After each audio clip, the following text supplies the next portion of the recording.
Isa sa mga instructional material na ginamit ko po ngayong araw sa aking classroom observation ay itong tinatawag ko pong reaction box.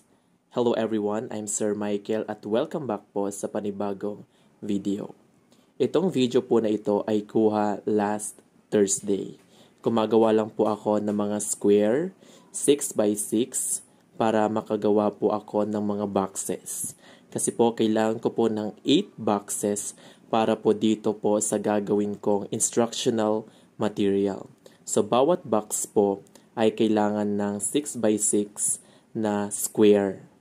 Ayan, so ang ginawa ko lang po dyan ay glue ko lang po yung mga square.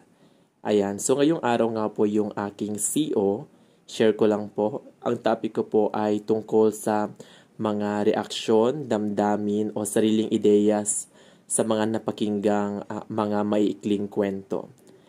Ayan. So, ang ginagawa ko po dyan, ginuglo ko lang po yung bawat sides. Ayan. And then, so 8 po ang kailangan yung box para magawa po itong instructional material po na ito. So, ginamit ko lang po yung box ng aking bagong TV sa classroom at saka ibang mga karton na kinuha ko po sa aming canteen.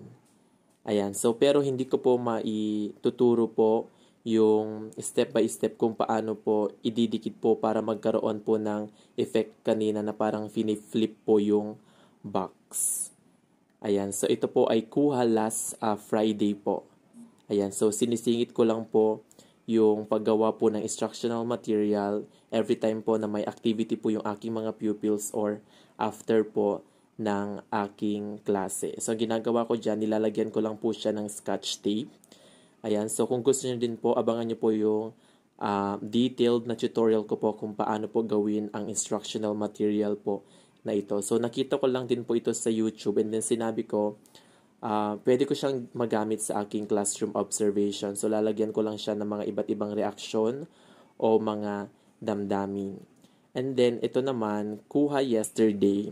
Ang ginawa ko lang po ay nag-cut lang po ako ng 6x6 na colored paper kasi yun po yung ilalagay ko sa mga boxes. Ayan, para mas maging maganda po siya at hindi siya magmukha talaga pong karton. Okay, so gumamit lang po ako ng different colors. Actually, itong mga colored paper po na ito ay mga colored paper ko pa po nung ako ay nagtuturo ng kinder. Ayan, so ibig sabihin na sa 4 years na po itong colored paper po na ito. Naitago ko po, including po yung mga double-sided tape. Ayan, so naiwan po kasi sa dating classroom ko and then nung ginamit na po yung classroom ko, pinakuha ko po yung aking ibang mga gamit. And then, after ko pong lagyan ng double-sided tape, ay dinikit ko na po isa-isa dito po sa aking reaction box. Ayan, so lunch break po ito. Mapapansin nyo, andun yung mga pupils ko doon sa aking affirmation station. And then, ito na po siya. So, naglagay po ako ng happy face, sad face, yung mga nagulat, galit. Ayan po. So, tuwang-tuwa yung mga pupils ko nung nakita po yan. Ayan. Thank you everyone for watching. Ayan.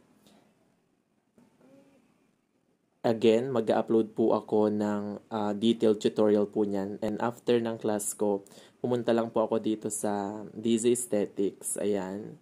Para mag-pamper po ng aking sarili. Para i-congratulate yung aking sarili kasi tapos na po ako sa aking CO. Thank you!